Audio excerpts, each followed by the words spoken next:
bersorak-sorak bagi Allah kita. Haleluya.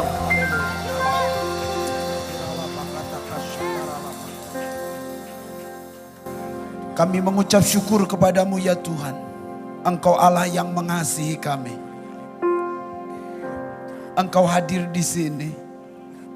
Itu sebabnya berbicaralah Engkau di tengah-tengah kami ya Tuhan. Kami mendengar. Karena kami anak-Mu Tuhan. Kami rindu Engkau jamah kami lewat kebenaran firman-Mu. Sebab firman-Mu itu pelita bagi kaki kami dan terang bagi jalan hidup kami. Beri kami Tuhan nasihat daripadamu. Bagaikan seorang anak mendengar orang tuanya. Kami menyambut firman-Mu dengan antusias di dalam nama Yesus Kristus. Haleluya. Amin. Haleluya. Puji Tuhan. Ya, shalom. Ya, saya sangat bersuka cita bisa berjumpa dengan Bapak Ibu Saudara sekalian pada saat malam hari ini. Biar kebenaran firman Allah menjadi berkat dalam kehidupan kita. Katakan amin. Sudah lama tidak berjumpa Bapak Ibu Saudara sekalian. Itu sebabnya saya ingin berkenalan singkat dulu. Nama saya Apin Militia Kristi. Ya, Militia itu militer, milisi, tentara. Kristi itu Kristus, jadi Apin tentara Kristus. Kurang lebih begitu artinya. Mengingat nama saya sangat mudah ya. Ada PIN. Kita semua pasti kenal PIN ATM, PIN yang lain ya. Tinggal diberi abjad A depannya, Apin. Orang Chinese punya nama begitu memang. Acing, Alin, Acen, Acun, Acun gitu ya. Ase termasuk, Ahok termasuk. Pakai A semua. Itu sebabnya Tuhan memberkati kita di dalam segala hal. Saya anak ke-9 dari anak mama 11. Disebut kesebelasan. Mengapa mama punya anak 11? Karena mama 5 tahun tidak punya anak. Jadi dinyatakan mandul. Itu sebabnya zaman dulu tidak ada KB juga. Maka setelah tidak punya anak, mama berdoa supaya punya anak. Anak pertama perempuan. Anak kedua perempuan. Anak ketiga perempuan. Anak keempat perempuan. Saudara-saudara. Dari mandul bisa punya anak. Maka mama berpikir juga dari punya anak perempuan bisa punya anak laki-laki. Anak kelima laki-laki. Anak keenam laki-laki. Anak ketujuh laki-laki. Anak kedelapan laki-laki. Anak kesembilan laki-laki. Anak ke-10 laki-laki. Anak ke-11 baru perempuan lagi. Itu sebabnya salah satu mujizat. Kalau saudara ingin melihat mujizat bagaimana Tuhan berkarya, ya lihat saya juga ini. Sebab saya anak ke-9 dari mama sebetulnya tidak mungkin punya anak, tapi punya anak. Sampai 11. Suatu hal yang luar biasa. Untuk apa itu? Untuk menjadi saksi tentu. Untuk bersaksi bagi banyak orang bahwa Tuhan bisa mengubah rahim yang mandul menjadi punya anak banyak. Tuhan bisa mengubah yang tidak mungkin menjadi mungkin. Saudara, kita dipanggil untuk menjadi saksi. Itu salah satu tujuan Tuhan memanggil kita. Itu sebabnya hari ini saya akan mengupas kebenaran firman Tuhan dengan tema menerima kuasa dan menjadi saksi. Menerima kuasa dan menjadi saksi. Saya akan membaca firman Tuhan dalam Kisah Para Rasul pasal pertama. Ayat yang keempat. Kisah Para Rasul pasal yang pertama ayat yang keempat. Sampai dengan ayat yang kelima. Lalu saya lanjutkan ayat yang ke-8. Kisah Para Rasul pasal yang pertama ayat yang keempat dan kelima dulu saya baca. Pada suatu ketika Yesus makan bersama-sama dengan murid-muridnya. Ia melarang mereka meninggalkan Yerusalem dan menyuruh mereka tinggal di situ menantikan janji Bapa. Yang demikian katanya, telah kamu dengar daripadaku. Sebab Yohanes membaptis dengan air, tetapi tidak lama lagi kamu akan dibaptis dengan Roh Kudus. Ayat yang ke-8 kita membacanya bersama-sama. 1, 2, 3. Tetapi kamu akan menerima kuasa kalau Roh Kudus turun ke atas kamu. Amin. Amin. Amin. Firman Tuhan berkata, Tuhan melarang kita bersaksi sebelum dikuasai, diurapi dengan kuasa yang maha tinggi. Yesus melarang murid-muridnya meninggalkan Yerusalem. Karena tanpa Roh Kudus bersaksi tidak ada gunanya. Saya mendahului dengan sebuah kisah nyata. Seorang hamba Tuhan, saudara-saudara, dipakai Tuhan secara luar biasa. Satu saat dia bangga sekali di hadapan Tuhan karena dia dipakai Tuhan luar biasa. Di mana dia berkhotbah banyak orang menerima Yesus dan hatinya terbuka. Di mana dia berkhotbah banyak orang maju ke depan disembuhkan. Banyak orang maju ke depan dan mengalami pemulihan. Dan dia berkata kepada Tuhan, hebat ya saya Tuhan, keren. Lalu Tuhan berkata, kamu salah. Bukan kamu yang hebat. Yang mengubah hati orang menjadi bertobat, Roh Kudus. Yang menyembuhkan orang dari sakit, Roh Kudus. Yang memulihkan orang dari kehidupan hancur karena dosa, Roh Kudus. Bukan kamu. Jadi, kalau kita rindu melayani Tuhan, bukan dengan kuat dan gagah kita. No. Karena kuasa Roh Kudus jelas Alkitab mengatakan tadi. Tetapi, kata Alkitab, kamu akan menerima kuasa. Kalau apa? Roh Kudus turun. Syaratnya kalau Roh Kudus turun baru kita punya kuasa. Kuasa untuk apa? Bukan untuk show. Seperti yang dia merasa hebat itu. Bukan untuk dilihat orang. Bukan untuk dipuji, dibanggakan orang. Bukan untuk diperlihatkan dan dipertontonkan. Untuk apa? Menjadi saksi, kata Alkitab. Jadi menerima kuasa dan menjadi saksi.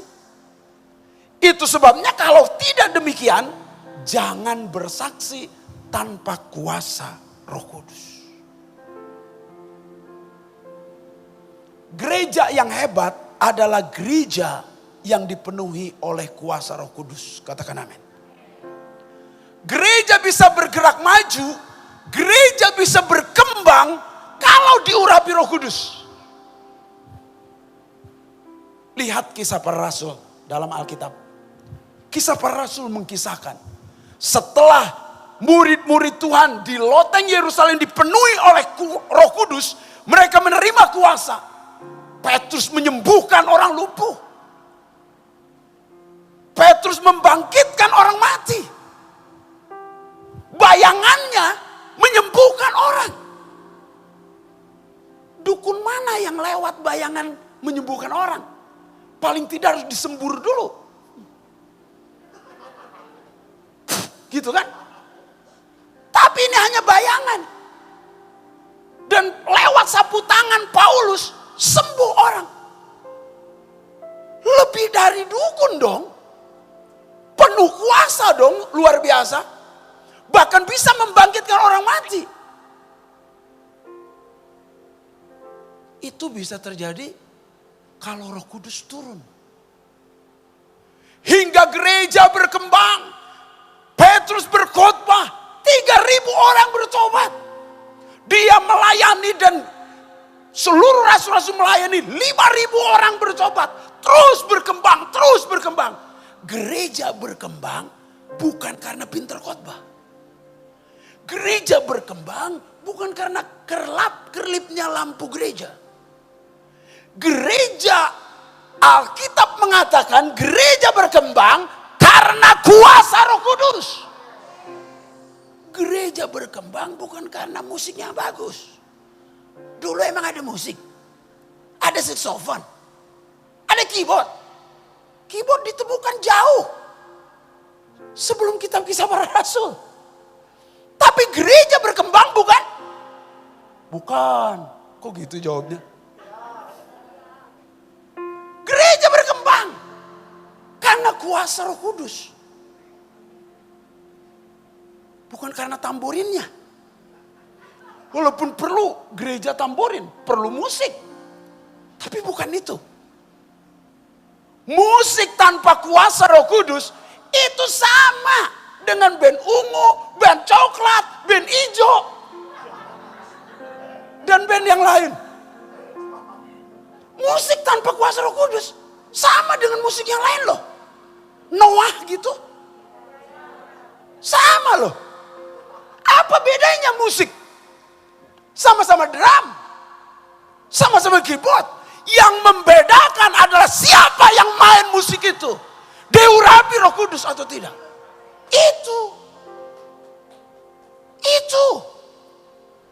Itu sebabnya saudara jangan ke gereja tanpa kuasa Roh Kudus.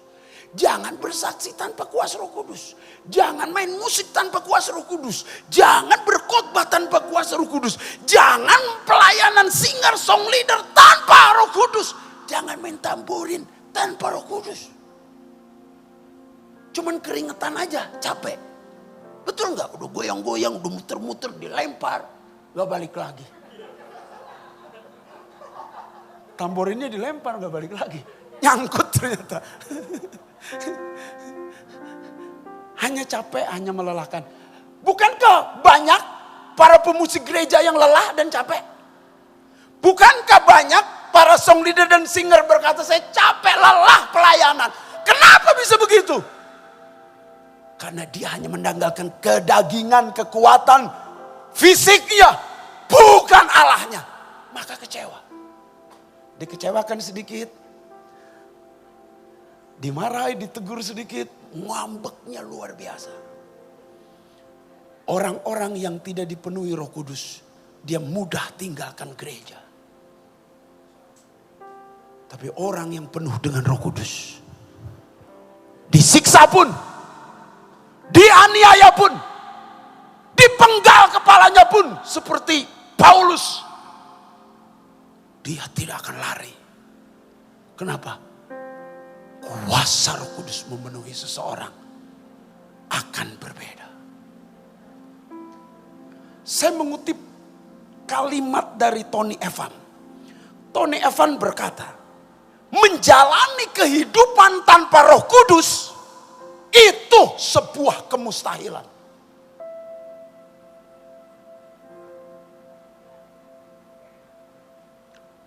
Sekali lagi saya ulang. Menjalani kehidupan tanpa pimpinan Roh Kudus itu sebuah kemustahilan. Begini. Nih kita nih berjalan ya. Kalau tanpa pimpinan Roh Kudus kita berjalan di tengah dunia yang gelap ini, tidak ada sinar terang. Kita berjalan di tengah dunia yang gelap ini, banyak kuasa kegelapan, dan kita hidup dicaplok oleh kuasa iblis. Hidup tanpa pimpinan Roh Kudus, lalu dipimpin siapa kita? Perhatikan kalimatnya, saya ulangi. Kalau perjalanan hidup kita tidak dipimpin Roh Kudus, lalu dipimpin siapa kita? Saya nggak ngomong ya, tapi saudara ngomong. Kalau kita berjalan tanpa pimpinan Roh Kudus, lalu buahnya apa? Tentu bukan buah roh. Kalau kita hidup tanpa dipimpin Roh Kudus, menuju mana hidup kita? Udah dijawab sendiri.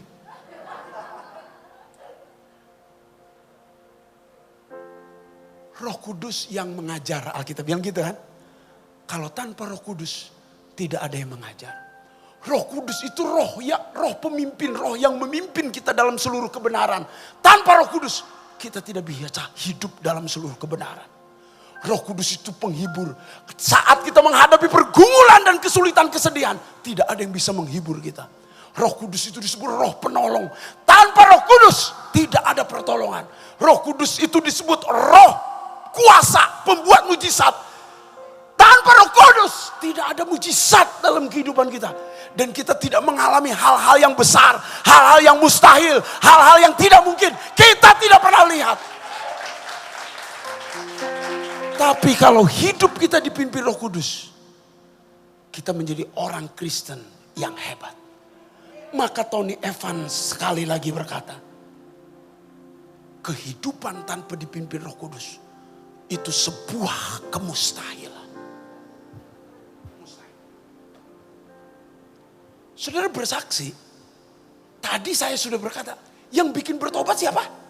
Roh Kudus. Ada ayatnya. Ayatnya jelas. Ia, yaitu Roh Kudus akan menginsiapkan manusia dari dosa, kebenaran, dan penghakiman. Jadi siapa yang menginsiapkan dunia akan dosa? Roh Kudus. Kalau kita mendekati kepada orang untuk bersaksi, entah ayah kita, ibu kita, orang tua kita, saudara-saudara mertua kita, atau anak-anak kita, atau suami kita. Kita mendekati mereka dengan kekuatan kita. Tidak berubah mereka. Sebab yang mengubah mereka, kuasa Roh Kudus. Itu sebabnya apakah engkau menerima kuasa itu? Apakah engkau bersama dengan Yesus? Apakah engkau hidup dipimpin Roh Kudus? Itu penting sekali. Sebab kalau tidak, mustahil.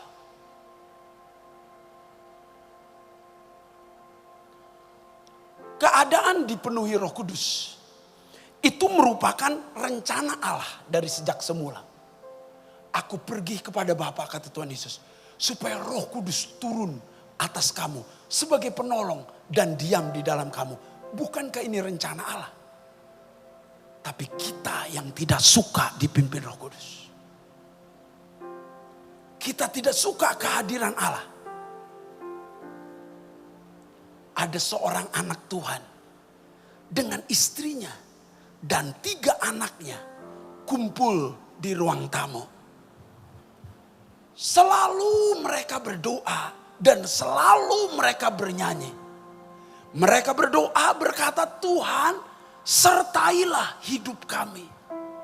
Hadirlah di keluarga ini. Tahu-tahu ada yang ketuk pintu. Pas kepala keluarga ini, si bapak ini buka, Tuhan Yesus. Alangkah bahagianya sebab sudah didoakan belasan tahun. Tuhan hadir di keluarga ini dan Tuhan Yesus hadir. Begitu senangnya. Malam itu dia peluk Tuhan Yesus, silahkan duduk. Cuma lama-lama Tuan rumah ini berkata, kapan Yesus pulang? Kok di sini terus? Tadi dia minta sertai kami tinggal di rumah ini. Kapan pulang? Lalu dia bisik-bisik sama Tuhan, ini udah malam. Kapan pulang? Lalu Tuhan berkata begini, nah, bukankah aku menyertai engkau sampai akhir zaman? Bukankah aku tidak pernah meninggalkanmu sekalipun, tidak pernah membiarkan sekalipun. Aku menyertai engkau, rohku ada di dalam kamu. Dia ngerti. Tuhan, mohon maaf, saya sudah ngantuk, saya mau tidur. Ya, Tuhan bilang, aku mau tidur dengan engkau. Saudara sadar gak Tuhan Yesus tidur dengan saudara? Dia agak risih waktu dia tidur. Biasanya dia main HP dulu. Ini gak main HP dia. Kenapa? Tuhan Yesus ada di sampingnya. Biasanya dia nonton YouTube porno dulu. Tuhan Yesus ada di sini, gak bisa. Dia risih sekali ada Tuhan Yesus. Tadi dia berdoa dan minta terus. Belasan tahun. Sekarang Tuhan Yesus sudah hadir. Kikuk malah. Akhirnya malam berlalu. Ya sepanjang-panjangnya malam berlalu juga. Itu sama dengan begitu banyak persoalan dan hidup kita gelap. Satu saat berlalu juga matahari akan terbit. Puitis banget ya. Sering ngarang lagu jadi suka gitu. Saudara-saudara. Setelah itu bangun pagi. Wah, Tuhan Tuhan Yesus sudah bangun sebelum dia bangun. Tuhan Yesus sudah ada di ruang tamu. Ya, lalu dia berkata sama istrinya, istriku kita sarapan. Papa mau pergi ke kantor. Waktu dia mau pergi ke kantor buka pintu mobil, Tuhan Yesus masuk juga ke mobil itu. Lalu dia berkata, Tuhan saya mau ke kantor. Lalu Tuhan berkata, bukankah firman Tuhan berkata bahwa aku menetapkan langkah-langkah orang yang hidupnya berkenan kepadanya dan aku senantiasa menyertai engkau. Di dalam engkau. Rohku yang besar ini ada dalam kamu. Menyertai kamu. Wah gak lawan lah. Kalau Tuhan Yesus ngomong gitu. Dia meluncur ke kantor. Waktu ke kantor. Sekretarisnya ini teman main gilanya dia. Langsung ada Tuhan Yesus.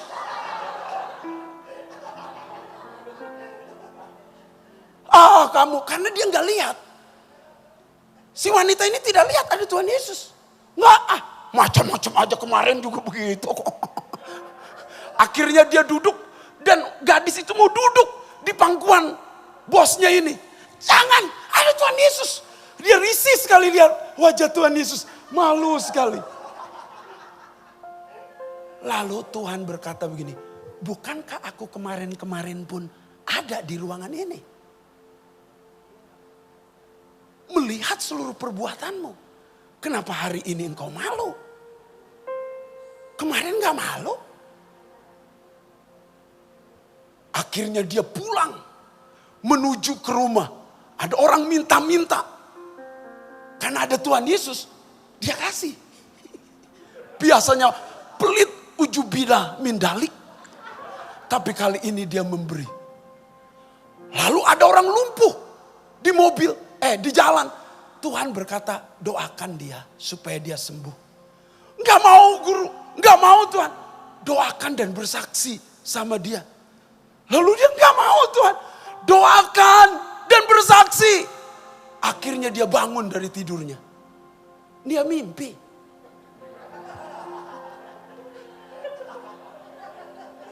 Kisah ini ditarik dari kisah sebenarnya. Dia mimpi betul. Karena dia merindukan Tuhan. Ternyata begini. Orang yang merindukan Tuhan hadir dalam hidupnya. Saudara senang atau duka cita? Waktu saudara marahin suami. Tuhan Yesus ada di situ, senang? Atau saudara stres malah disertai Tuhan? Sekali lagi saya nanya. Saudara disertai Tuhan itu, saudara stres atau senang? Jawaban yang sederhana senang. Tapi kenyataan stres. Tiap hari saudara dilihat, diawasi oleh Tuhan terus kok. Roh Kudusnya menyertai saudara, melihat saudara. Apa saudara bisa bersaksi benar kalau saudara sadar akan hal ini? Atau saudara hanya topeng kemunafikan. Karena merasa Tuhan tidak hadir. Merasa Tuhan tidak menyertai. Sekarang kan ada ateis praktis, ada ateis teoritis. Ateis teoritis itu ateis yang banyak berdebat, apologet. Tuhan tidak ada, buktinya mana Tuhan ada? Kalau Tuhan ada buktikan mana? Begitu. Itu dia ingin pembuktian lewat teori. Tapi sekarang banyak orang ateis praktis justru. Dia ke gereja tapi tidak merasakan kehadiran Allah. Dia ke gereja tapi tetap hidup dalam dosa. Dia ke gereja nyolong listrik jalan terus. Dia ke gereja berzina, ngerokok, nggak kasih perpuluhan, segala tek-tek pengek, jalan terus. Masuk surga nggak kira-kira? Masuk surga nggak kira-kira?